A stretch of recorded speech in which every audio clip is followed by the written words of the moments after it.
আল্লাহ বলেন আমার শরণ থেকে যে মুখ ফিরায় নিল, আমার বন্দিগি, আমার ইবাদত, আমার হুকুম পালন, আমি তার জীবন করে দেব সংকীর্ণ এবং তার হাসরের ময়দানে উঠাবো অন্ধ।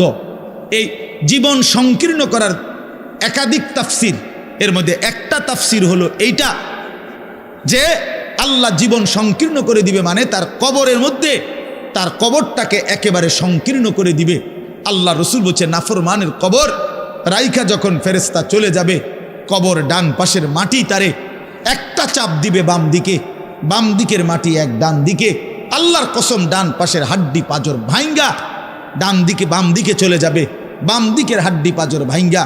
রাসূলুল্লাহ সাল্লাল্লাহু আলাইহি ওয়াসাল্লাম বলছে বন্ধু দেখেন হাত্তা তাখতালিফা আদলাউহু, এই দুই আঙ্গুল যেভাবে এভাবে একটার ভিতরে ঢুকে গেছে, খোদার কসম ডান পাশের হাড্ডি পাঁজর বাম পাশের হাড্ডি পাঁজর এইভাবে একটার ভিতরে ঢুকে যায়। এইটার অর্থ এটা। হ্যাঁ, রাসূলুল্লাহ সাল্লাল্লাহু আলাইহি সাল্লাম একদিন হযরত বারা ইবনে আযিব রাদিয়াল্লাহু তাআলা আনহু থেকে বর্ণিত, নবীজি একদিন এক সাহাবীর জানাজা পড়তে গেছেন। জানাজা পড়তে গিয়ে খালি কবরের সামনে কিছুক্ষণ দাঁড়াইছেন, তখনও ওনারে কবরে রাখে নাই, জানাজাও পড়ায় নাই। নবীজি আগে গিয়া কবরটার সামনে দাঁড়াইছে। হযরত বারা ইবনে আযিব বলেন আমরা নবীজির সাথে ছিলাম, আল্লাহ নবী সাল্লাল্লাহু আলাইহি সাল্লাম কবরের খালি এই কবর দেখা অঝরে কাঁদতে শুরু করছে। আমরা সবাই সাহাবীরা নবীজির সাথে কাঁদতে শুরু করলাম। অনেকক্ষণ কাইদা নবীজি চোখের পানি মুইছা আজীব কথা বলছে নবী। রাসূলুল্লাহ সাল্লাল্লাহু আলাইহি সাল্লাম সাহাবীদেরকে লক্ষ্য করে বলছে ইয়া ইখওয়ানি লিমিসলি হাদা ফাআইদ্দু, আমার বন্ধুরা আমার সাথীরা এই কবরে যাওয়ার জন্য তোমরাও রেডি হও।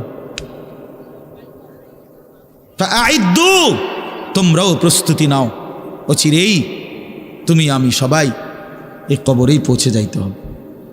রাসূলুল্লাহ সাল্লাল্লাহু আলাইহি সাল্লাম বলছে প্রিয় বন্ধু আমার, জওয়ান সাথী আমার, সামান্য এই কয়েকটি জওয়ানি নষ্ট না করা, নষ্ট না করা, কোনোভাবেই নষ্ট না করা। তো এই জন্য বললাম এই সূরা মুলক এটা আল্লাহ তাআলা অত্যন্ত ফজিলতপূর্ণ একটি সূরা। রাসূলুল্লাহ সাল্লাল্লাহু আলাইহি সাল্লাম বলছেন এটা কবরের আযাব থেকে রক্ষা করবে। এই সূরা নিয়মিত তাফসীরের মধ্যে আমি নিজে পড়ছি, তাফসীরে কুরতুবিতে আছে। আল্লাহ নবী সাল্লাল্লাহু আলাইহি সাল্লাম বলেন লাওয়াদিত্তু, নবীজি বলেন আমার দিলের আশা, আমার দিলের তামান্না, আমার উম্মতের প্রতিটা মুমিন তার কলিজার ভিতরে তার জবানে এই সূরা মুলক থাকুক,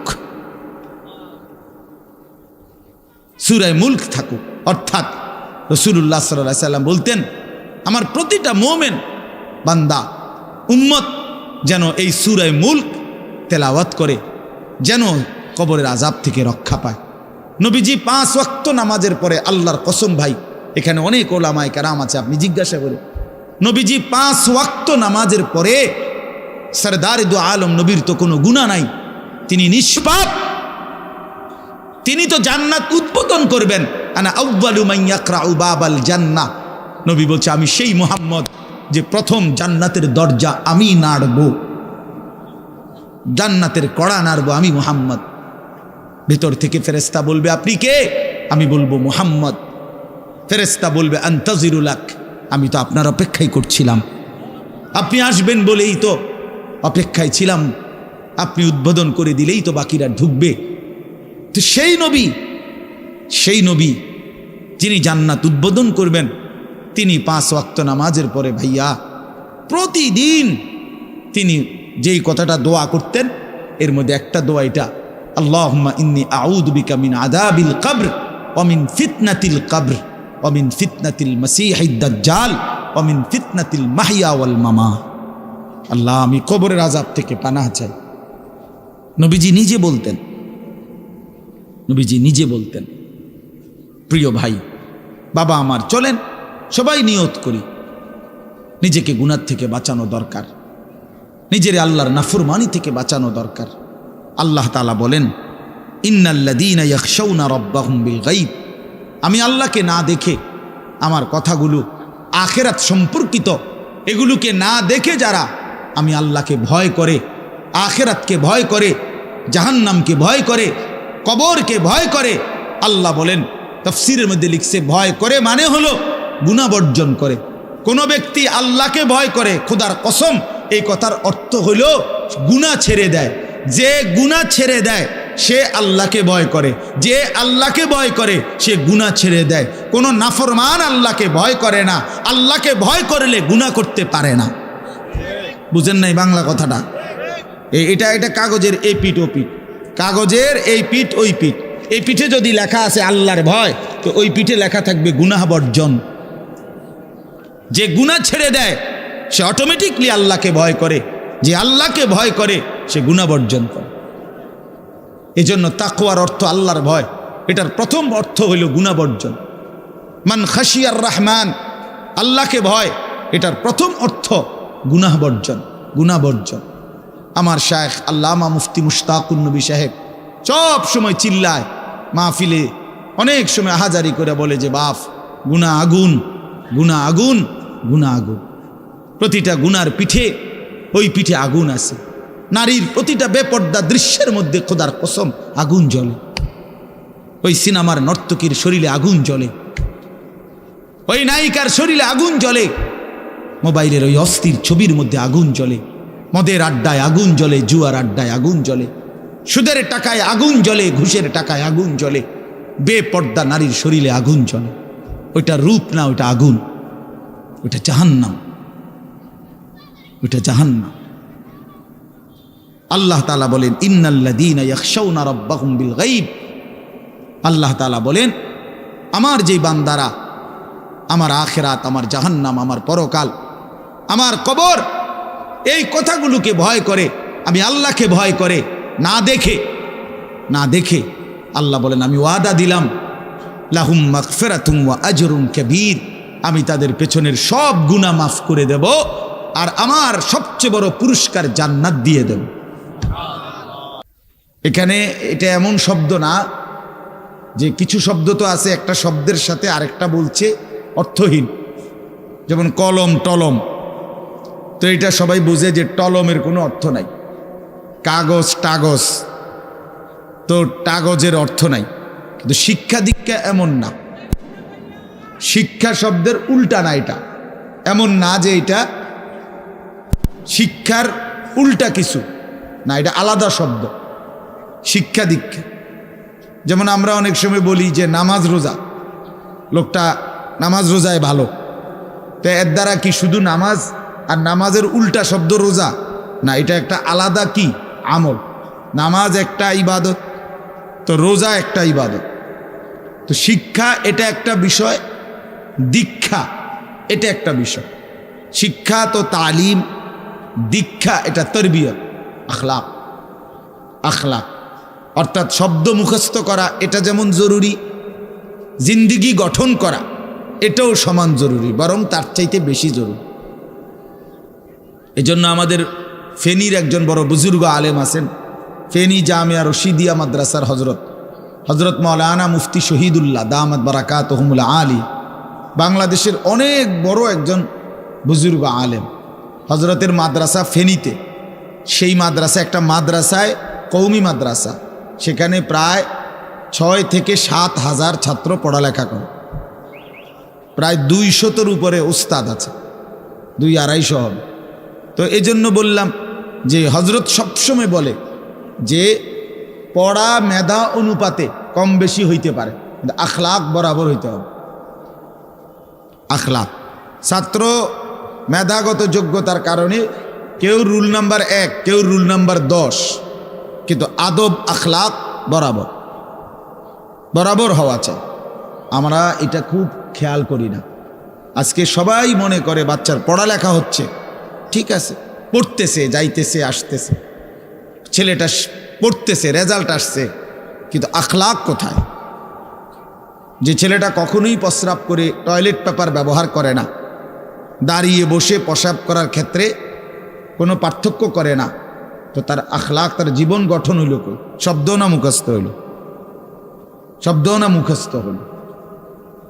যে ছেলেটা তার মোবাইলের মধ্যে রাত দিন নাচ গান ছবি জিনা ব্যভিচারের দৃশ্য, অথবা শুধু শুধু অনর্থক মোবাইলটা টিপল, তো পড়া তো মুখস্থ করলো, কিন্তু আখলাক কই হইল? আখলাক কই হইল? 3 বছরের বাচ্চার হাতে মোবাইল দিয়ে দিছে, 2 বছরের বাচ্চার হাতে অভিভাবক মোবাইল দিয়ে দিছে। মানে খামখেয়ালির এক জিন্দিগি। এক সন্তান গঠন কিভাবে করতে হয় মুসলমান তাও জানেন, তাও জানে না। বাচ্চাকে টেলিভিশনের হাতে তুলে দিছে, টেলিভিশন দেখে দেখে শেখো। বাচ্চাতে সমবয়সীদের হাতে তুলে দিছে, যে সমবয়সী বন্ধুদের সাথে আড্ডা দিতে দিতে যা শেখো শেখো। এটা কখনোই কি না, নিয়ম না।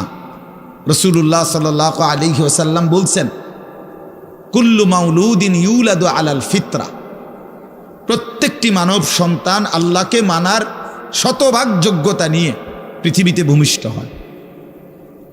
কোরআন শরীফে আল্লাহ তাআলা বলছেন, ফিতরাতাল্লাহিল্লাতী ফাতারান নাসা আলাইহা, কোরআনের আয়াত।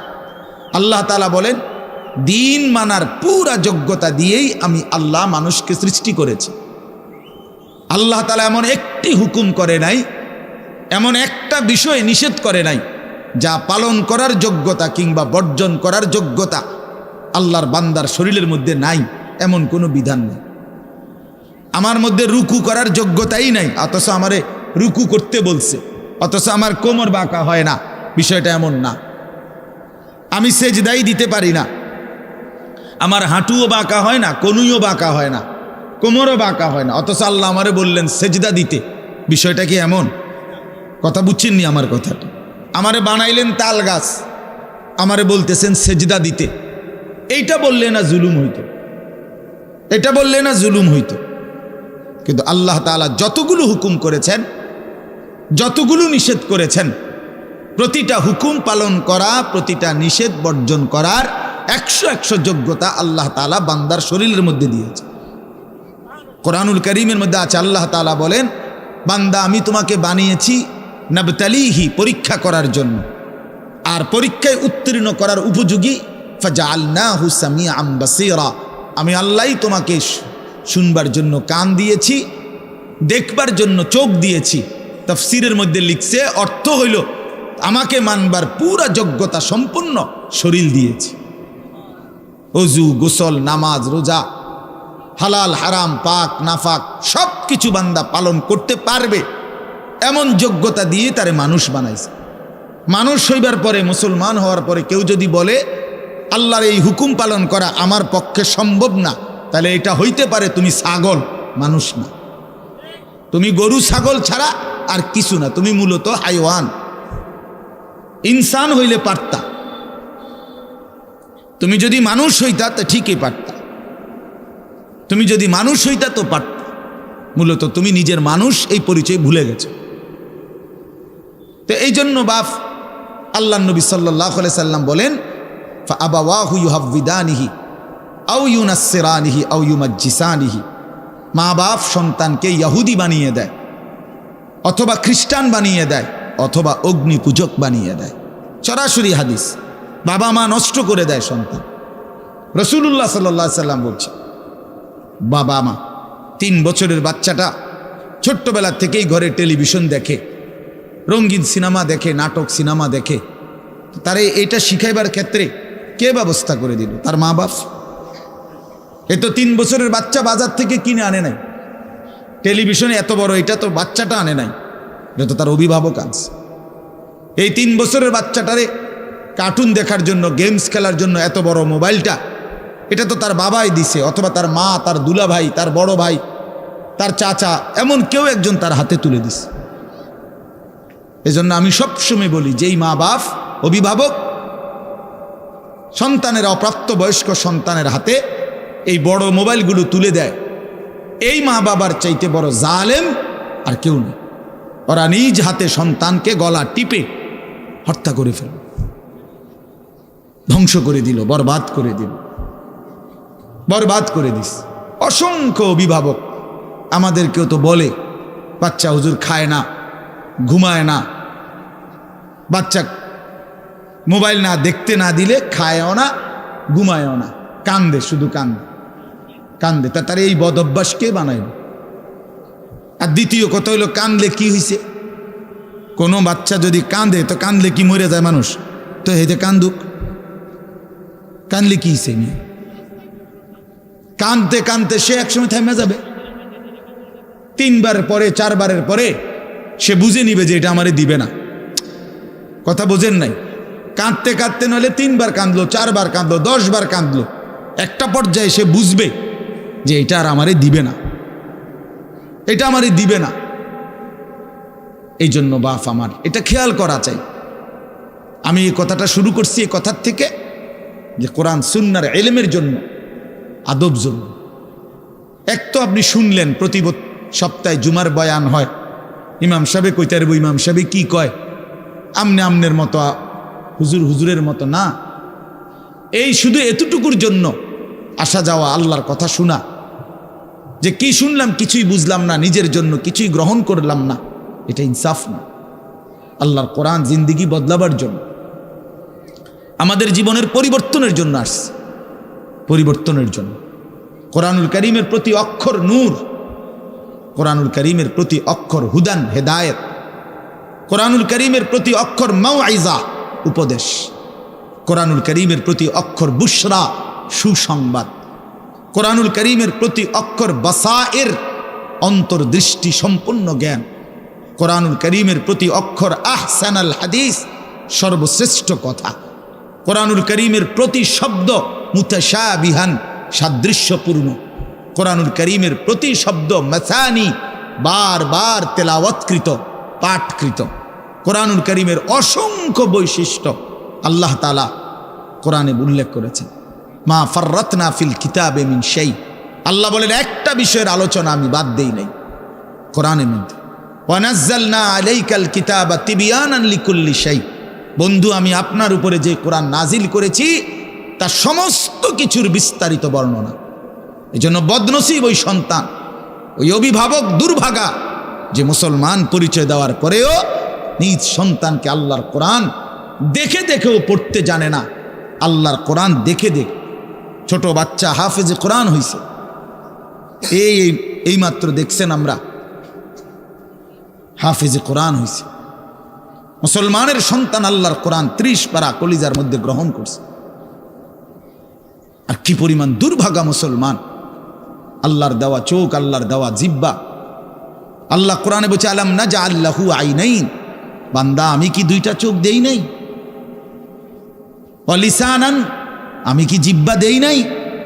ওয়া শাফাতাইন, 2টা ঠোঁট কি আমি দেই নাই?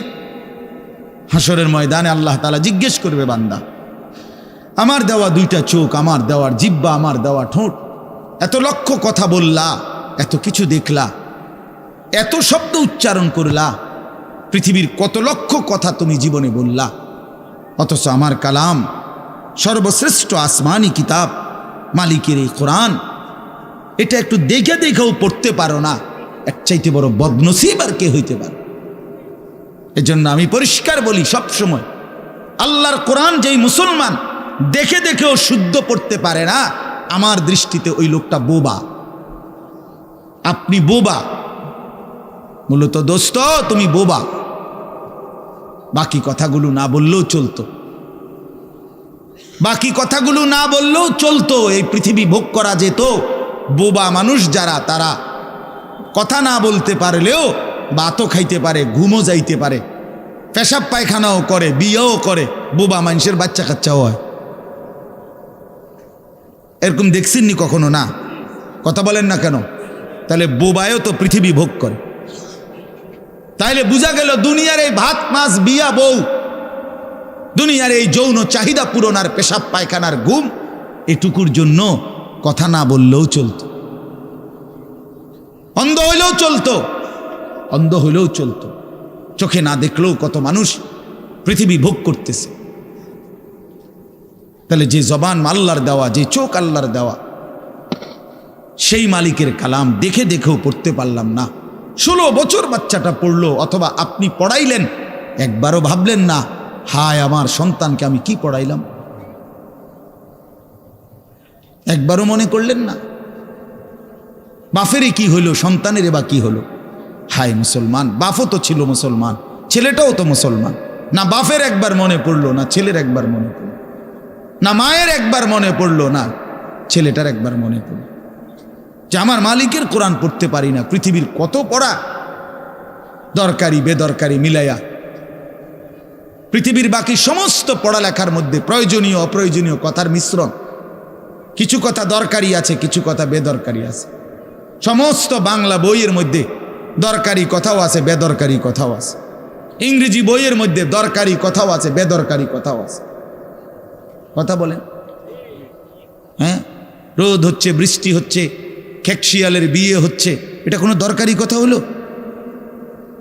এটা কিছু শিখার কিছু? এটা হাট্টিমা টিম টিম তারা মাঠে পারে ডিম, এটা কি? এটা কোনো শিখার কিছু? হ্যাঁ, আগডুম বাগডুম গোড়াডুম সাজে।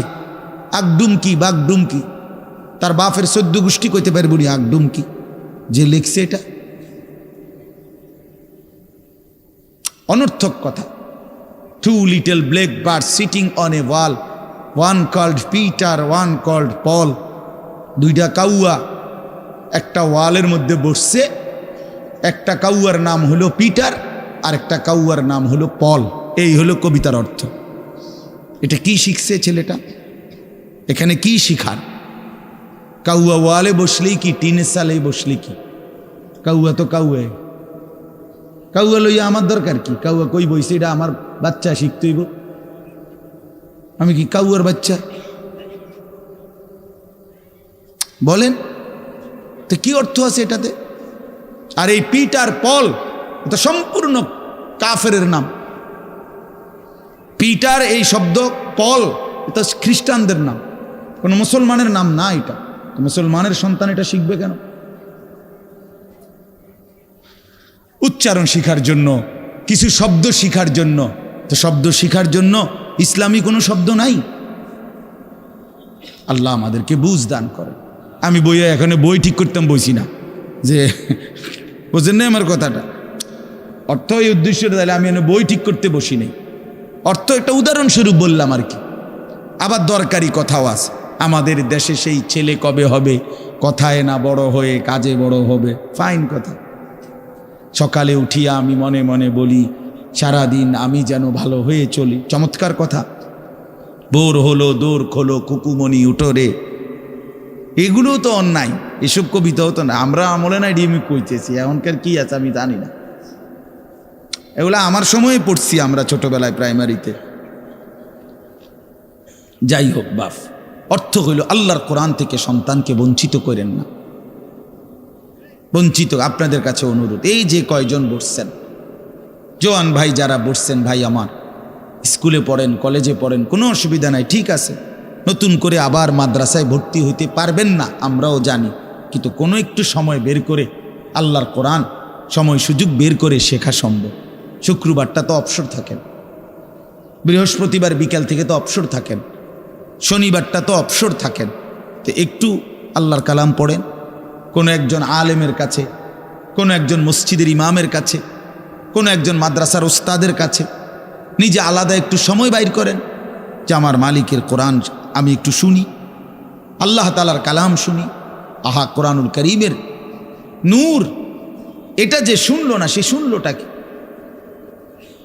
সে শিখলো কি, পড়লো কি? মজাই তো পাইলেন। কথা বলার মজাই তো হয় নাই। আমি তো অনেক সময় বলি, আল্লাহর ঘরের কালো গিলাফ আর মদিনার সবুজ গম্বুজ যে দেখে নাই, যেই চোখ, হে দেখলো কি? কালো গিলাফ যে দেখে নাই কাবার, রাসূলুল্লাহর রওজায়ে আতহারের সবুজ গম্বুজের ওই সৌন্দর্য যে দেখে নাই, যেই চোখ, সে জীবনে কি দেখলো? আর আমার একবার মক্কা শরীফ এক লোক উমরার সময়, বাংলাদেশি এক লোক দৌড়াইয়া আমার আয়সা জড়াইয়া ধরছে, ধরাইয়া কাঁদা দিছে, বলছে হুজুর আমি আপনার এক কথার কারণে হজে আসছি, উমরায় আসছি। আমি বললাম মানে? এই কথাইটা আমি এটা শুনছি, ও আজ আপনি বলছেন যে এই চোখ কাবার কালো গিলাফ দেখে নাই, রাসূলুল্লাহ সাল্লাল্লাহু আলাইহি সাল্লামের রওজায়ে আতহারের সবুজ গম্বুজ দেখে নাই, সে দেখলো কি? আর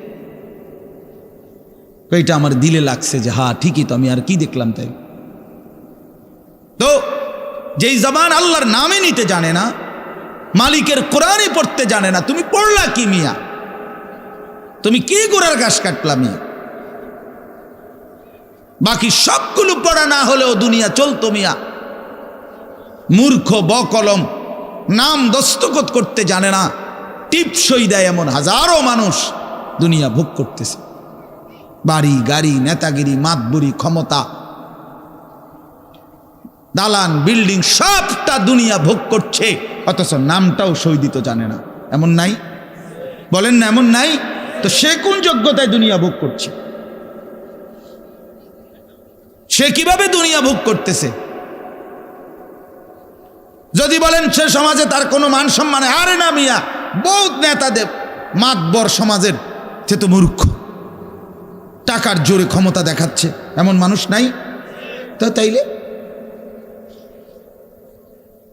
এই জন্য বাপ আবারও অনুরোধ করছি আমি, অর্থ হইল অপমান করা না, জেনারেল শিক্ষা নিষেধ করা না।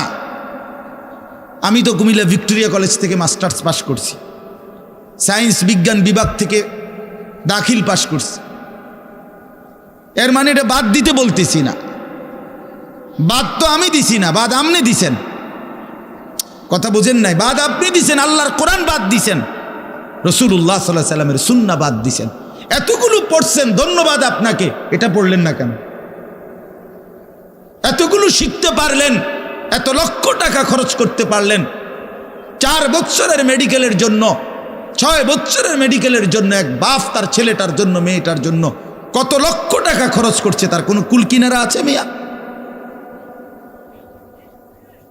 তো আপনি পড়ান, কোনো অসুবিধা নাই, কিন্তু আপনি আপনার বাচ্চাটাকে আল্লাহর কোরআন থেকে বঞ্চিত করলেন কেন? নামাজ থেকে বঞ্চিত করলেন কেন? 2টা সূরা পড়তে জানে না, একটা আত্তাহিয়াতু শুদ্ধ করে বলতে পারে না, এটা দোয়ায়ে কুনুত পড়তে জানে না। একজন মুসলমান বেটা, 40 বছর বয়স, লজ্জা থাকা উচিত বেটা, ওই বেটা শরম থাকা উচিত বেটা। কার জমিন খাইতেছ, কার আসমান ভোগ করছো, কার দুনিয়া ভোগ করতেছ?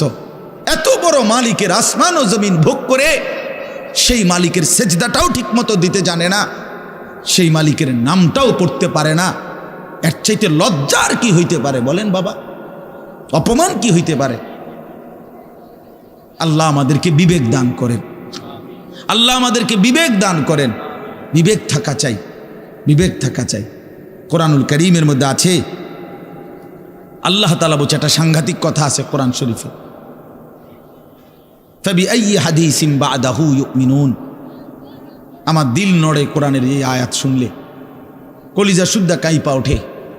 আল্লাহ তাআলা কোরআনে বলছে, এই 29 পারার মধ্যেই আছে, সূরা মুরসালাতের মধ্যে আল্লাহ তাআলা বলে, বান্দা 23 বছরে আমি আমার রাসূলের কাছে এই সর্বশ্রেষ্ঠ কিতাব নাজিল করলাম, আমার সবচেয়ে শ্রেষ্ঠতম কথাগুলো আমি তোমাদের জন্য দিলাম। বান্দা, এর চাইতে আর দামি কোন কথা বললে তোমরা আমার কথা মানতা? বুঝেন নাই? ফাবিআইয়ি হাদিস, ফাবিআইয়ি হাদিস। আল্লাহ বলছে, বান্দা এরপরে আর কি বললে, এর চাইতে দামি কথা আর কোনটা বললে, আর কোন কিতাব নাজিল করিলে, আর কেমনে বললে? ফাবিআইয়ি হাদিসিন বা'দাহু ইউমিনুন। আর কিভাবে বললে বান্দা ঈমান আনতা, বিশ্বাস করতা? আকিমুস সালাহ, আকিমুস সালাহ 80 বারের চাইতে বেশি বলছি আমার কোরআনে, আর কতবার বললে আমারে সেজদা দিতা? ইত্তাকুল্লাহ, ইত্তাকুল্লাহ বারবার বলেছি, আল্লাহকে ভয় করো, আর কতবার বললে বান্দা আমারে ভয় করতা? কতবার বলছি? আল্লাহ বলবেন, রাসূলুল্লাহ সাল্লাল্লাহু আলাইহি সাল্লাম বাপ আমার, বন্ধু আমার, নওজোয়ান সাথী আমার, মনে রাখবেন, বিশ্বাস করেন, রাসূলুল্লাহ সাল্লাল্লাহু আলাইহি সাল্লাম হাসরের ময়দানে অসংখ্য উম্মতকে জিজ্ঞেস করবে। এই আমল নামা যখন দেখবে, প্রত্যেকটা উম্মত তার নিজ নিজ আমল নামা, রাসূলুল্লাহ সাল্লাল্লাহু আলাইহি সাল্লাম দেখবেন। এই আমল নামা দেখে নবী জিজ্ঞেস করবে, উম্মত 23টা বছর একটানা আমি কেঁদেছি, উম্মত 23 বছর তোদের জন্য আমি কেঁদেছিলাম। এমনও রাত গেছে, সারা রাত উম্মতের জন্য আমি কেঁদেছি, সারা রাত দোয়া করছি উম্মতের জন্য। তায়েফের পাথরের আঘাতে পিঠ, চালনির মতো ছিদ্র বানায় ফেলছি। পেটের কষ্টে, ক্ষুধার কষ্টে 14 দিনের চাইতে বেশি পেটে 2টা পাথর বাইদা ক্ষুধার কষ্ট হজম করছি। উহুদের দান শহীদ করা রক্তে আমি বেহুশ হয়ে আমি পড়েছিলাম। সেই নবী আমি আর কত কাঁদলে, আর কত রক্ত ঝরাইলে উম্মত তুমি আমার কথা মনে করতা, তুমি আমার কথা ভাবতা? সাল্লাল্লাহু আলাইহি ওয়াসাল্লাম যখন এটা জিজ্ঞেস করবেন তখন কি জবাব হবে বাপ? বলেন, ইনসাফের কথা বলেন। কি মনে করছেন সুপারিশ? হাসরের ময়দানের সুপারিশ মানে কি? মুখে বিড়ি, সিগারেট, চেহারায় রাসূলুল্লাহ সাল্লাল্লাহু আলাইহি ওয়াসাল্লামের সুন্নাত নাই, 50 বছর ধরে সুদের লেনদেন, কোনো দিন 5 ওয়াক্ত নামাজ আদায় করেন নাই, স্ত্রী বেপর্দা, ঘরের মধ্যে প্রতিদিন রঙিন টেলিভিশন চলতেছে, এই অবস্থায় কবরে যাইবেন। আর হাসরের ময়দানে দাঁড়াইলেই নবীজি সুপারিশ করে আপনারে বেহেশত দিয়া দিবেন। বিষয়টা মামুর বাড়ি না, বিষয়টা মামুর বাড়ি মনে করছেন আপনি। এটাকে কি মনে করলেন আপনারা? রাসূলুল্লাহ সাল্লাল্লাহু আলাইহি সাল্লাম সুপারিশ করবেন, এর কোনো নিয়ম কানুন নাই, কোনো বিধি নিষেধ নাই, আইন কানুন নাই। হাউজে কাউসারের পানি, এটা কি 10 টাকার পানির বোতল মনে করছেন? রাসূলুল্লাহ সাল্লাল্লাহু আলাইহি সাল্লাম বলেছেন, 1 ঢোক পানি পান করলে আর কোনো দিন বান্দা তৃষ্ণার্ত হবে না। এতটা আজিমুশান দামি, এমনি এমনি দিয়ে দিবেন? এটা এমনি এমনি দিয়ে দিবেন? দয়া করে ভাবতে শিখেন, নিজের ভালো বোঝেন, নিজের ভালো, নিজের ভালো। আমি যেই সূরাটা পড়ছি, এই সূরাটার নাম হলো সূরা মুলক, 29 নম্বর পারা, কোরআনুল কারীমের 67 নম্বর সূরা। এই সূরাটার নাম হচ্ছে সূরা মুলক। এই সূরার 3টি আয়াত, 12, 13, 14, এই 3টি আয়াত আমি আপনাদের সামনে রাখতে কষ্ট।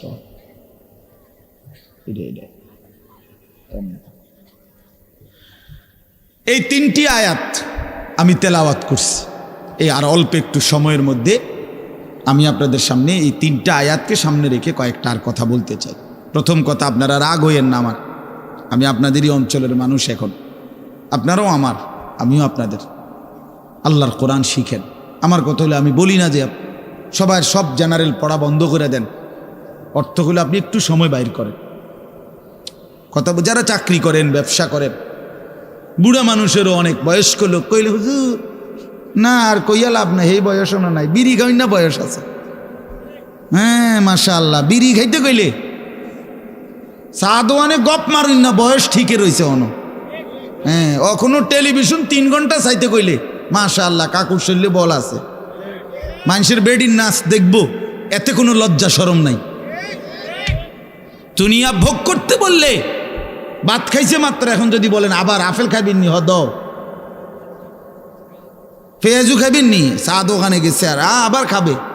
দুনিয়া পুরাটা ভোগ করবে, 90 বছরও দুনিয়া ফুরায় না, 90 বছরও আখেরাত মনে পড়ে না।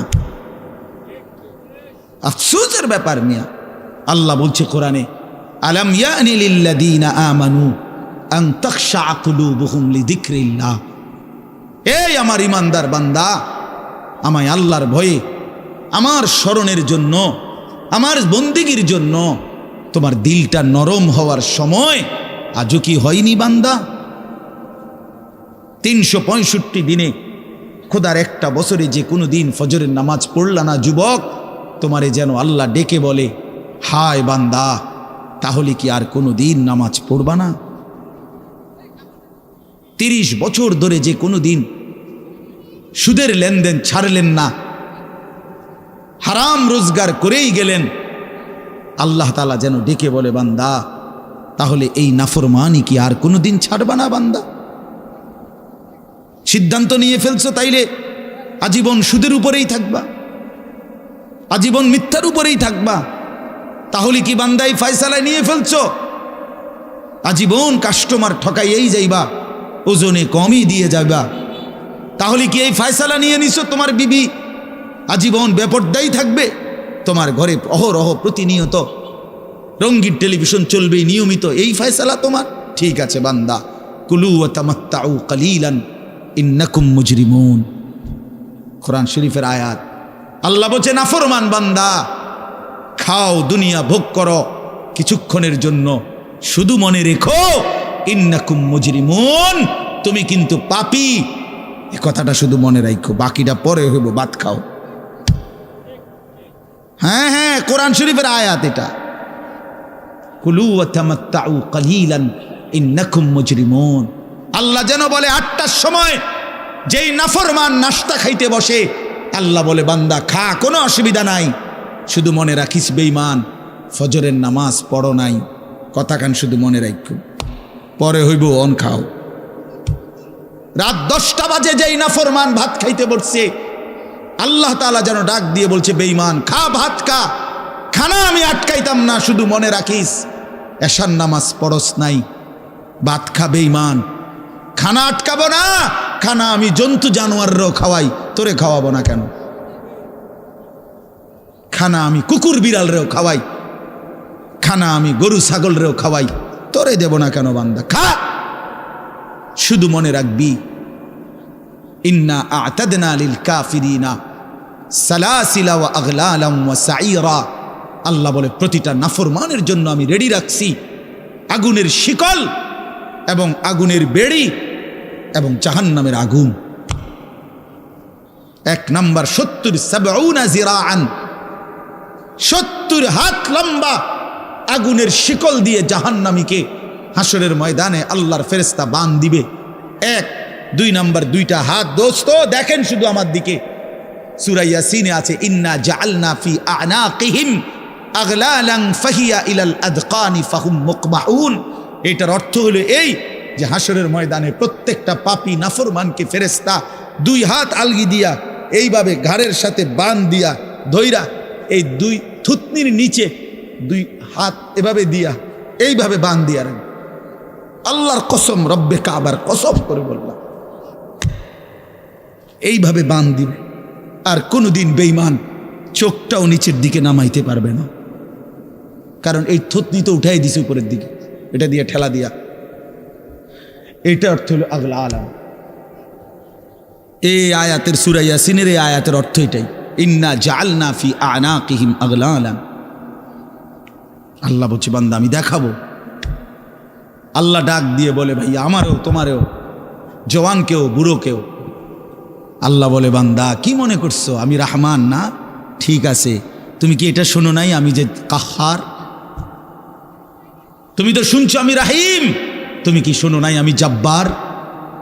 আমি জুনতিকাম, আমি প্রতিশোধ গ্রহণকারী, আমি সারিউল হিসাব, দ্রুত হিসাবকারী, আমি জব্বার, আমি প্রবল প্রতাপান্বিত, কাহার, আমি মুতাকাব্বির, আমি বারি। তুমি জানো না?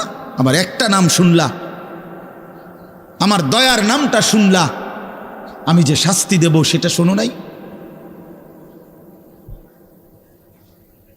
কি ভাইয়া, কোরআনুল কারীমের মধ্যে জান্নাতের বর্ণনা যেমন আছে, জাহান্নামের বর্ণনা নাই? কথা বলেন না কেন? তো সেগুলো কার জন্য? সেগুলো কার জন্য? মা সালাকাকুম ফি সাকার ক্বালু লাম নাকু মিনাল মুসাল্লিন। একবারে সোজা বাংলা দেখেন, জাহান্নামে চিৎকার করবে, জাহান্নামের ফেরেশতা ডাক দিয়ে বলবে বেঈমান জাহান্নামে কেন আসলি? ক্বালু লাম নাকু মিনাল মুসাল্লিন। নাফরমান বলবে বন্ধু ফেরেশতা ভাই আমি দুনিয়াতে নামাজি ছিলাম না। কি ছিলাম না? সরাসরি কোরআনের আয়াত। আল্লাহ বলেন ওয়াইলুন ইয়াউমাইদিল লিল মুকাদ্দিবিন। সমস্ত মিথ্যাবাদী নাফরমান পাপীদের জন্য সেদিন জাহান্নাম। যদি বলেন কেমন নাফরমান মাওলা? আল্লাহ বলেন ওয়া ইদা কিলা লাহুমুর কাউ লা ইয়ারকাউন। দুনিয়ায় এই নাফরমানকে যতবার বলা হয়েছিল রুকু করতে, সেজদা করতে, নামাজ পড়তে, বেঈমান নামাজ পড়ে নাই, এজন্য জাহান্নাম।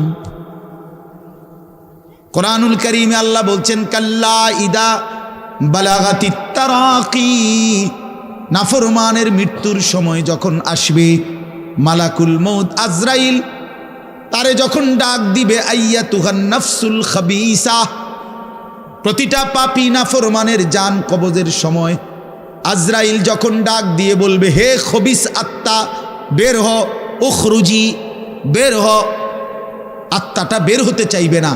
আল্লাহর নবী বলেন, কসম বাবা, নবীজি বলে মালাকুল মউত আজরাইল খপ করে ধইরা কলজা থেকে রুহুটা একটা টান দিয়া ছিঁড়া ফেলবে, একটা টান দিয়া ছিঁড়ে ফেলবে। এরপরে রুহুটা কণ্ঠনালীর কাছে এসে আটকায় যাবে। কাল্লা ইদা বালাগাতিত তারাকি, তারাকি মানে কণ্ঠনালী। ফালাউলা ইদা বালাগাতিল হুলকুম ওয়া আনতুম হিনা ইদিন তানজুরুন, এটার অর্থ এটাই। হুলকুম মানে এই কণ্ঠনালী, বের হতে চাইবে না রুহু। আজরাইল তখন ধৈরে টাইনা হেসরাইয়া ছিঁড়া ছিন্ন ভিন্ন করে বেঈমান নাফরমানের কলজা ছিঁড়া ফেলবে, রুহু ছিঁড়ে ফেলবে, এরপরে শরীর থেকে বের করে নিয়ে আসবে। আরে বন্ধু, এই কোরআনে আছে, আল্লাহ নিজে বলছে এমন নির্মম মৃত্যু হলো কেন, এই নাফরমানের মউত এত কঠিন হলো কেন, তার কলজা ছিঁড়া ফেলছে, রুহু ছিঁড়ে ফেলছে, এমন মৃত্যু হলো কেন? আল্লাহর কসম বাপ আমারেও বলি, আপনারেও বলি, আল্লাহ কোরআনে সরাসরি বলছে এমন ভয়ানক মৃত্যু হলো কিন, ফালা সাদ্দাকা ওয়ালা সাল্লা, কারণ এই নাফরমান আমি আল্লাহর কথায় বিশ্বাস করে নাই, ওয়ালা সাল্লা, এবং নামাজ পড়ে নাই, নামাজ পড়ে নাই, নামাজ পড়ে। হ্যাঁ, বেনামাজি সন্তান মনে রাখো, বাদ দুগা খাইতে এলে খুব মাতবর, মোবাইল একখান টিপে, মোটরসাইকেল একখান চালায়। হ্যাঁ, বাহ বাহ বাহ বাহ বাহ বাহ বাহ, আর কি, আর ধরে কে? আমার একটা মোটরসাইকেল আছে, আমার একটা মোবাইল আছে, আমার কিছু বন্ধু আছে যারা আমার সারাক্ষণ অসৎ সঙ্গ দেয়। যখনই আমার সমস্ত নাফরমানি মন চায়, কিছু অসৎ বন্ধু মিলে যায়, যে বন্ধুরা আমার সারাক্ষণ চরিত্রহীনতা শিখায়, অসভ্যতা, নোংরামি, অশ্লীলতা, বেহায়াপনা শিখায়। এমন কিছু বন্ধু যার মিলে গেছে, একটা মোটরসাইকেল মিলে গেছে, একটা মোবাইল মিলে গেছে, তো নারীর ছবি, আড্ডা, জিনা, ব্যভিচারের দৃশ্য, মদের আড্ডা, জুয়ার আড্ডা, নারীর আড্ডা, নারীর আলাপ, অথবা মোবাইলের অশ্লীল ছবি দেখা, এই জিন্দিগি মুসলমান? এর জন্যই আল্লাহ তাআলা আমাদেরকে মুসলমানের ঘরে বানাইছিলেন, এই জন্যই আমার বাবা মুসলমান, এই জন্যই আমার মা মুসলমান। ওফো, আল্লাহ আপনি মাফ করে দেন। ইনসাফের সাথে ভাইবেন। অনেক নওজোয়ান ভাই, সবাইরে অনুরোধ করলাম, দোস্ত আমার, ইনসাফের সাথে ভাইবেন, নিজেরে নষ্ট করেন না। ছেলেরা আমার, ভাইয়া, নিজেরে নষ্ট করো না ভাই, নওজোয়ান ভাই, নিজেরে নষ্ট করো না। শেষ পর্যন্ত কেউ নাই,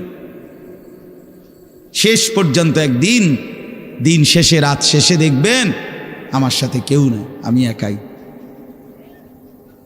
আমি একাই। একদিন কবর আমারে সব সম্পর্ক ছিন্ন করে দিবে, একদিন মৃত্যু আমাকে সব ভুলায় দিবে, সব ভুলায় দিবে। তো এই সূরাটার নাম হলো সূরা মুলক। এটা কোরআন শরীফের অত্যন্ত ফজিলতপূর্ণ একটা সূরা, মাত্র 30টা আয়াত এই সূরার মধ্যে। আল্লাহ নবী সাল্লাল্লাহু আলাইহি ওয়াসাল্লাম বলছেন, এই সূরাটি যে নিয়মিত তেলাওয়াত করবে, আল্লাহ নবী বলেন, তুমজিহি মিন আযাবিল কবর, এই সূরা মুলক তাকে কবরের আযাব থেকে রক্ষা করবে। এটাই সূরার ফজিলত। এজন্য আলহামদুলিল্লাহ উলামায়ে কেরাম, আমাদের মাদ্রাসাগুলোর তালিবে ইলম এবং আল্লাহওয়ালা বুজুর্গানে দ্বীন সব সময় রাত্রিবেলা ঘুমের আগে আগেই এই সূরা মুলক তেলাওয়াত করে। এই 4-5 মিনিট সময় লাগে, কিন্তু এই সূরার বড় ফজিলত হলো, আল্লাহ নবী সাল্লাল্লাহু আলাইহি সাল্লাম বলেন, এই সূরা কবরের আযাব থেকে রক্ষা করবে, কবরের আযাব থেকে রক্ষা করবে। আমার ভাই, আমার বন্ধু, রাসূলুল্লাহ সাল্লাল্লাহু আলাইহি সাল্লামের অগণিত হাদিস এ কথার প্রমাণ করে যে কবরে আযাব হবে। হাসরের আযাব তো আছেই, জাহান্নামের আযাব তো আছেই, কবরেও আযাব হবে। মেন বিচার তো হবে হাসরের ময়দানে, তার আগেই আযাব হবে কবরে।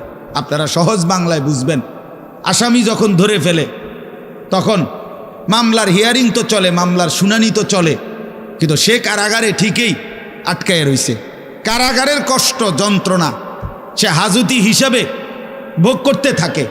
আবার যখন মামলার রায় হয় তখন সে আবার আসামির পরে হিসাব পরে, কিন্তু কষ্ট লাঞ্ছনা এটা তো তার শুরু হয়ে যায়। যদিও এখনো বিচার শেষ হয় নাই, বিচার প্রক্রিয়াধীন, 10 দিন 50 দিন 20 দিন 1 মাস পর পর মামলার ডেট পরে শুনানি হয়, কিন্তু সে তো থাকে কারাগারে, সে তো থাকে কারাগারে। তো আল্লাহ পাক রব্বুল আলামিন বলেন নাফরমান সে তো হাসরের ময়দানে বিচার হবে চূড়ান্ত, কিন্তু কবর থেকেই আযাব শুরু, কবর থেকেই আযাব শুরু। রাসূলুল্লাহ সাল্লাল্লাহু আলাইহি সাল্লাম খুব বেশি হাদিসের মধ্যে আছে, একজন বিখ্যাত সাহাবী, আপনারা সবাই ওনার নাম জানেন, ইসলামের 3য় খলিফা হযরত ওসমান রাদিয়াল্লাহু তাআলা আনহু। কিতাবের মধ্যে আছে, আমরা নিজে আত-তাযকিরা, আমার কাছে কিতাব আছে আরবি, ইমাম কুরতুবী রাহমাতুল্লাহ লিখিত কিতাব, ওখানে আছে হযরত ওসমান রাদিয়াল্লাহু তাআলা আনহু যখন কোনো কবরের সামনে দাঁড়াইতেন তো প্রচণ্ড কাঁদতেন, ভীষণ কাঁদতেন, হাত্তা ইয়াবুল্লা লিহিয়াতাহু, কাঁদতে কাঁদতে উনার দাড়ি ভিজে যেত। তো উনার সাথীরা জিজ্ঞেস করতেন, হযরত আপনি জাহান্নামের কথা বললেও এত কাঁদেন না, অথচ কবর দেখলে এভাবে কাঁদেন কেন? তো তিনি বলতেন, ইন্নাল কবরা আউয়ালু মানাজিলিল আখিরা, শোনো কবর হচ্ছে আখিরাতের প্রথম ঘাঁটি। ফা ইন নাজা মিনহু ফামা বাদাহু আইসারু মিনহু, যদি কোনো ব্যক্তি এই কবরের ঘাঁটিতে বাইচা যায় পরবর্তী সবগুলো ঘাঁটি তার জন্য সহজ। ওয়া ইন লাম ইয়ানজু মিনহু ফামা বাদাহু আশাদ্দু মিনহু, এই কবরে এই ঘাঁটিতে যে জিততে পারবে না, বাঁচতে পারবে না, তো পরবর্তী সবগুলো ঘাঁটি তার জন্য তার চাইতে বেশি কঠিন। এই কথার কারণে আমি ভয় পাই, কবর দেখলে আমার মনে পড়ে, হায় আমি এই কবরের আযাব থেকে বাঁচব কিনা, এই ভয়ে আমার কাঁদতে থাকি। তো এরপরে তিনি বলছেন, হযরত উসমান রাদিয়াল্লাহু তাআলা আনহু বর্ণনা করেন যে আল্লাহর নবী সাল্লাল্লাহু আলাইহি সাল্লাম বলছেন, আমার ভাই খেয়াল করে শুনেন, নবীজি নিজে বলছেন, আল্লাহ রাসূল সাল্লাল্লাহু আলাইহি সাল্লাম জীবনে কোনোদিন একটা শব্দ বানায়া বলছেন? কথা বলেন। অতিরিক্ত বলছেন, বেশতি বলছেন, শুধু ভয় দেখানোর জন্য বলছেন না, তামাশা করে বলছেন? এটা আপনাদের ইয়াকিন তো? কথা বলেন না। আল্লাহ নবী সাল্লাল্লাহু আলাইহি সাল্লাম বলেন, মা রাআইতু মানজারান কাত্তু ইল্লা ওয়াল কবরু আফজাউ মিনহু। রাসূলুল্লাহ বলেন, হযরত ওসমান বর্ণনা করেন যে আমি নবীজির জবানে শুনছি, নবীজি বলছেন, হে আমার উম্মত, আল্লাহর কসম উম্মত, কবরের চাইতে অধিক ভয়ানক কোনো আযাবের দৃশ্য আমি রাসূল মুহাম্মদ দেখি নাই, আমি দেখিনি। রাসূলুল্লাহ সাল্লাল্লাহু আলাইহি সাল্লাম বলছেন। প্রিয় ভাই আমার, আল্লাহর নবী সাল্লাল্লাহু আলাইহি সাল্লামের সরাসরি হাদিস, যে ব্যক্তি কবরের 3টা প্রশ্নের জবাব দিতে পারবে না, রাসূলুল্লাহ সাল্লাল্লাহু আলাইহি সাল্লাম বলেন আল্লাহ তাআলার পক্ষ থেকে তখন ফেরেশতাদের কাছে ঘোষণা আসবে, আফরিশুহু মিনান নার ওয়ালবাসুহু মিনান নার ওয়াফতাহু লাহু বাবান ইলান নার। আমার এই নাফরমান বান্দার কবরে জাহান্নামের বিছানা বিছিয়ে দাও, জাহান্নামের পোশাক পরিয়ে দাও, আর জাহান্নাম বরাবর তার জন্য কবর থেকে দরজা খুলে দাও।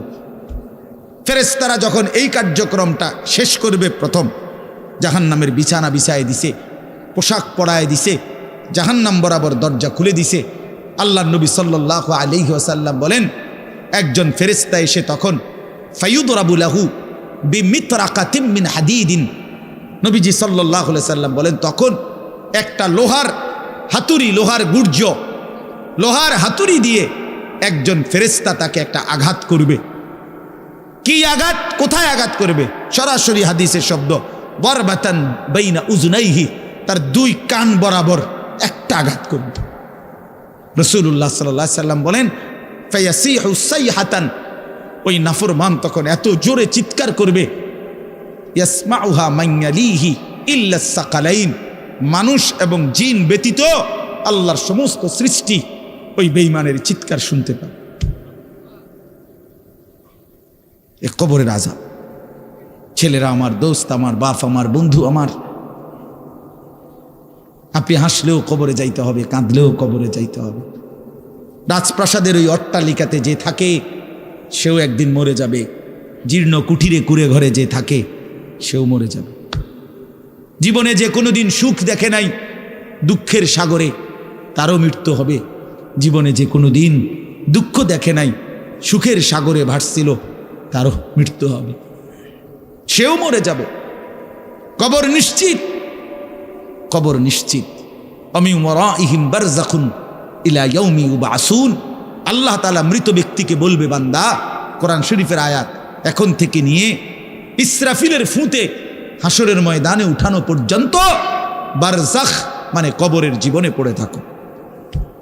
ভেবে দেখেন, ভেবে দেখেন, শুধু 1 মিনিট। আমিও ভাবি, আপনিও ভাবেন। হাদিসের মধ্যে আছে, মা বাইনান নাফখাতাইন 40। ইসরাফিল প্রথম ফু দিলে জমিনের সব কিছু মাটির নিচে চলে যাবে। দ্বিতীয় ফু দিলে মাটির নিচ থেকে আবার সবাই উঠে হাসরের ময়দানে দাঁড়াবে। তো নবীজি সাল্লাল্লাহু আলাইহি সাল্লাম বলছে, এই 2 ফুঁয়ের মাঝখানে ব্যবধান হবে 40।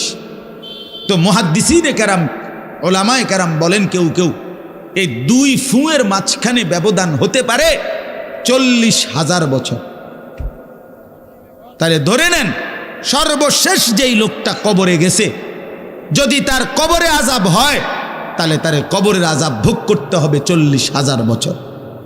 এবার বলেন তো, এখন যারা মরতেছে, এবার বলেন তো রাসূলুল্লাহ সাল্লাল্লাহু আলাইহি সাল্লামের জমানায় যারা মারা গেছে, এবার আরও পিছনে যান, ইব্রাহিম আলাইহিস সালামের জমানায় যারা মারা গেছে, এবার আরও পিছনে যান, নূহ আলাইহিস সালামের জমানায় যেই অবিশ্বাসী বেঈমানগুলো মারা গেছে, তারা আজকে কত বছর যাবত কবরে আযাব ভোগ করতেছে। বুঝছেননি আমার কথাটা? হ্যাঁ, কোরআন শরীফে আছে, ওমান আ'রাযা আন যিকরি ফাইন্না লাহু মাঈশাতান যানকা ওয়া নাহশুরুহু ইয়াওমাল কিয়ামাতি আ'মা। আল্লাহ বলেন, আমার স্মরণ থেকে যে মুখ ফিরায় নিল, আমার বন্দিগি, আমার ইবাদত, আমার হুকুম পালন, আমি তার জীবন করে দেব সংকীর্ণ, এবং তার হাসরের ময়দানে উঠাবো অন্ধ।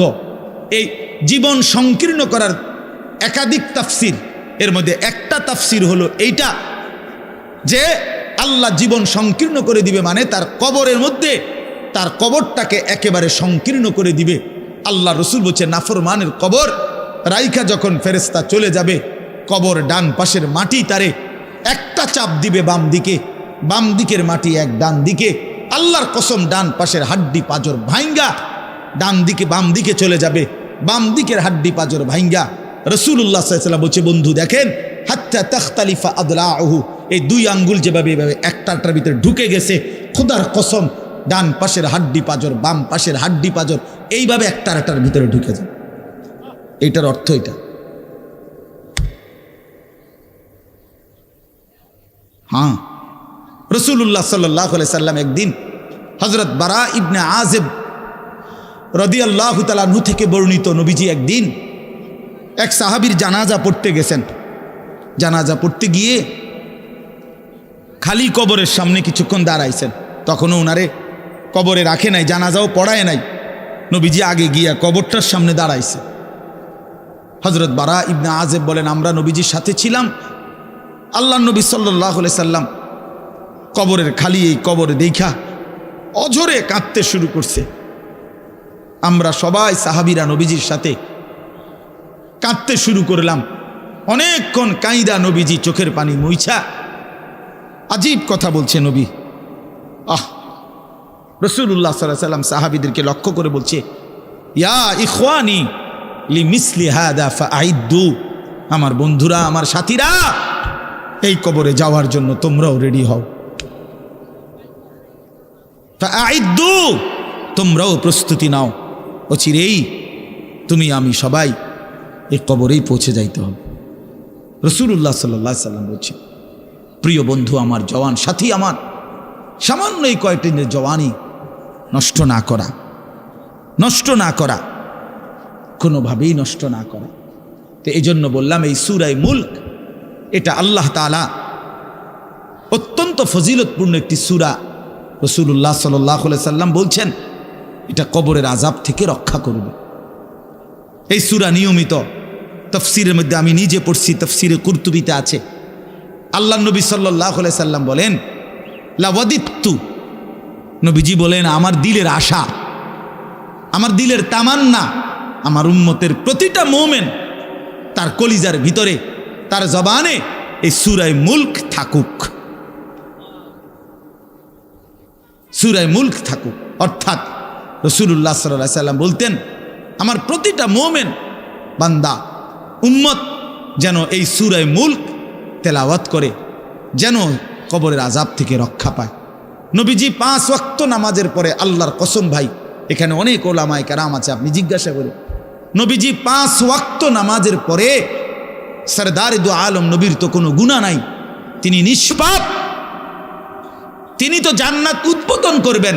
আনা আউয়ালু মান ইয়াকরাউ বাবাল জান্নাহ, নবী বলছে আমি সেই মুহাম্মদ যে প্রথম জান্নাতের দরজা আমি নাড়ব,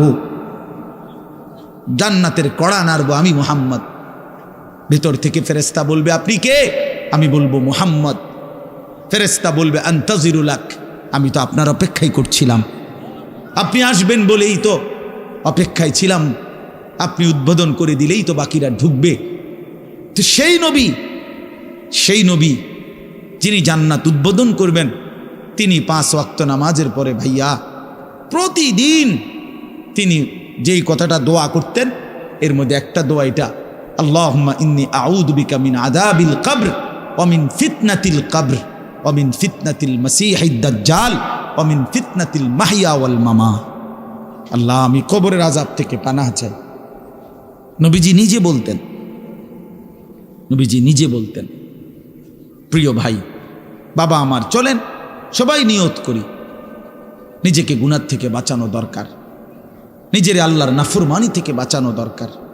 আল্লাহ তাআলা বলেন, ইন্নাল্লাযীনা ইয়াখশাউনা রাব্বাহুম বিল গায়ব, আমি আল্লাহকে না দেখে, আমার কথাগুলো আখিরাত সম্পর্কিত, এগুলোকে না দেখে যারা আমি আল্লাহকে ভয় করে, আখিরাতকে ভয় করে, জাহান্নামকে ভয় করে, কবরকে ভয় করে, আল্লাহ বলেন, তাফসীরের মধ্যে লিখছে ভয় করে মানে হলো গুনাহ বর্জন করে।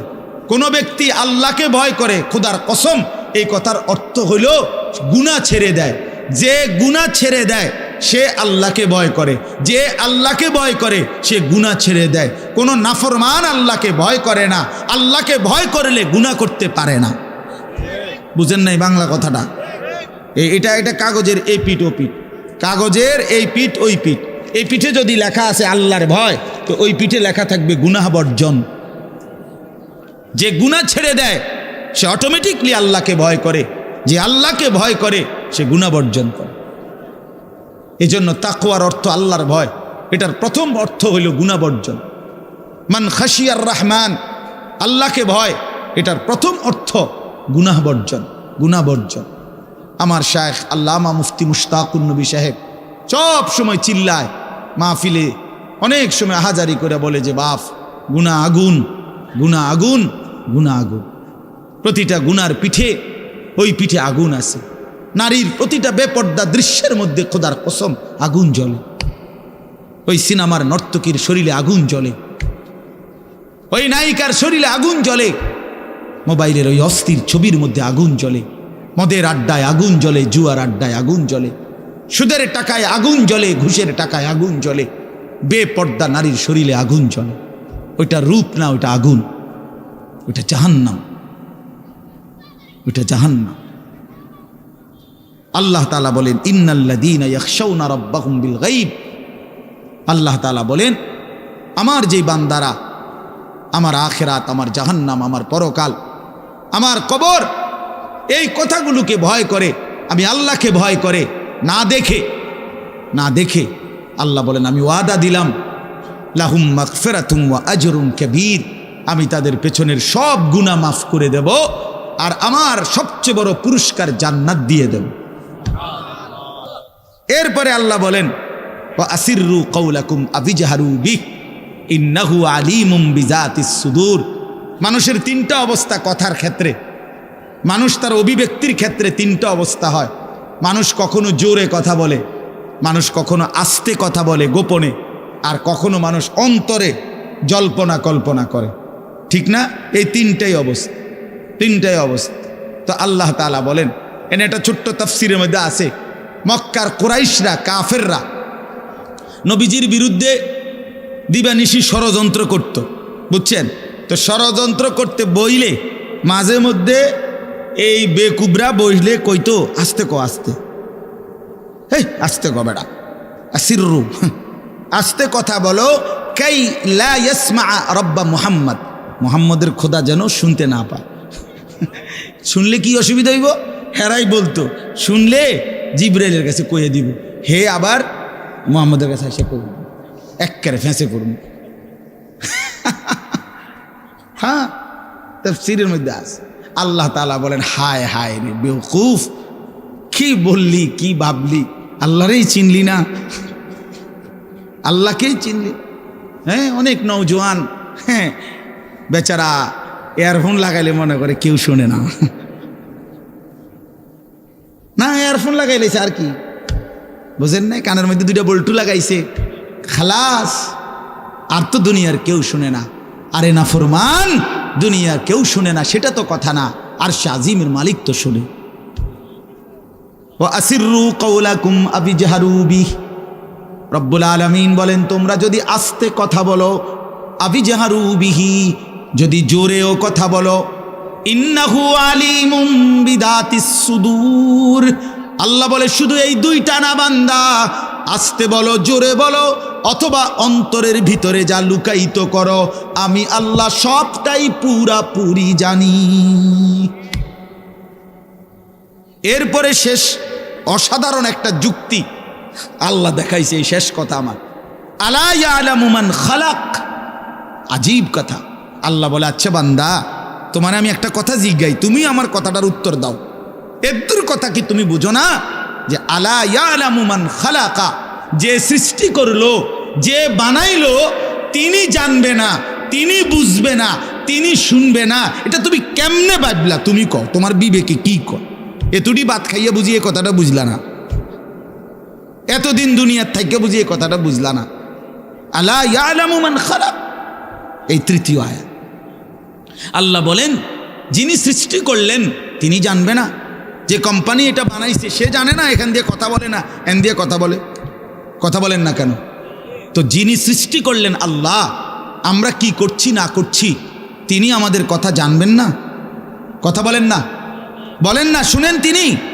আল্লাহ শুনেন কিনা, দেখেন কিনা, জানেন কিনা?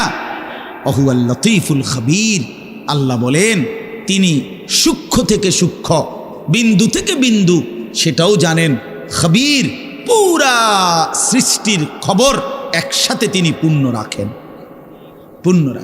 এজন্য দোস্ত আমার, রাত 2টা বাজে, নওজোয়ান মনে করছে চারিদিকে কেউ জেগে নাই, সবাই ঘুমায় গেছে, এজন্য সে মোবাইলের উলঙ্গ ছবি দেখছে। আল্লাহ ডাক দিয়া বলে, আনিস আমি আছি।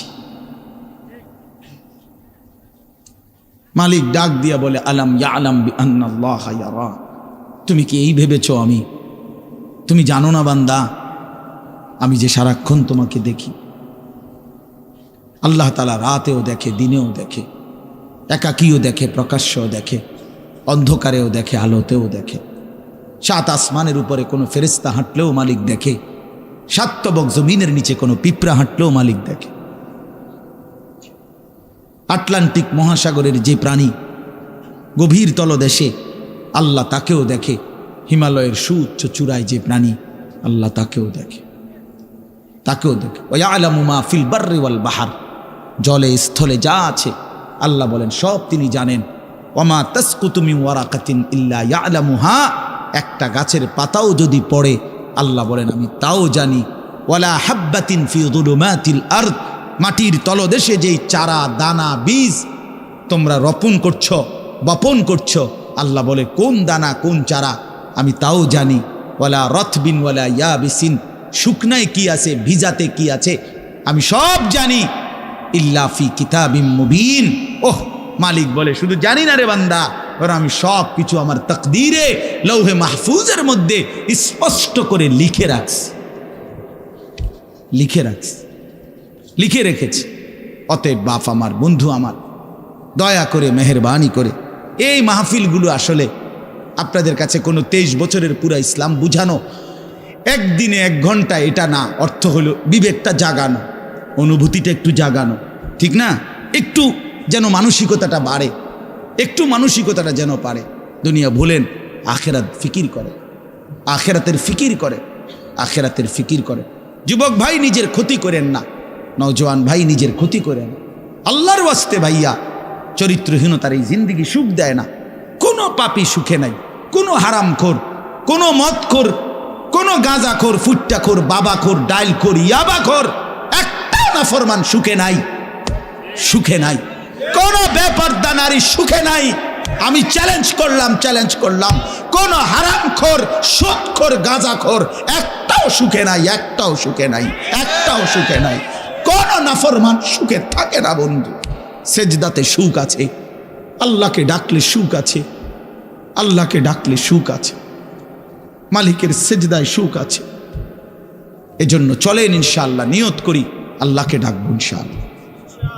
হারাম ছেড়ে দেই, আল্লাহর নাফরমানি ছেড়ে দেই। আল্লাহ আমাদের সবাইকে কবুল করে নেন। আমার ভাই, আপনাদের কাছে আমার একটা ছোট্ট অনুরোধ। আজকে আমাদের যেই মেহমান এসেছেন, আলহামদুলিল্লাহ, আমার অনেক অনেক মহব্বতের মানুষ, হজরত মাওলানা হারিসউদ্দিন সাহেব দামাত বারাকাতুহুমুল আলিয়া, অনেক সুন্দর বয়ান করে। আমি তো কতক্ষণ দমকাইয়া এক কিনার করে লাইছি, আপনি মনে হচ্ছে একটা কাজ্জা লাগছে, বুঝছেন না? একটা ঝগড়া লাগছে যে এরুম হয়েছে। তো এইটা তো কোনো ওয়াজ না, এটি কোনো ওয়াজের জাতও না, কিন্তু ওয়াজ শুনবেন এখন ইনশাআল্লাহ। আপনাদের কাছে অনুরোধ, হজরত মাওলানা হারিসউদ্দিন দামাত বারাকাতুহুম, তিনি আমাদেরও শ্রদ্ধেয়, আমাদের বয়স্ক, আমাদের চাইতো প্রবীণ আলেমে দিন। আজকে বহুদিন যাবৎ আল্লাহর কথা চারদিকে বলে বেড়াচ্ছেন। তা আলহামদুলিল্লাহ মাওলানা সাহেব হজরত এখানে এসেছেন।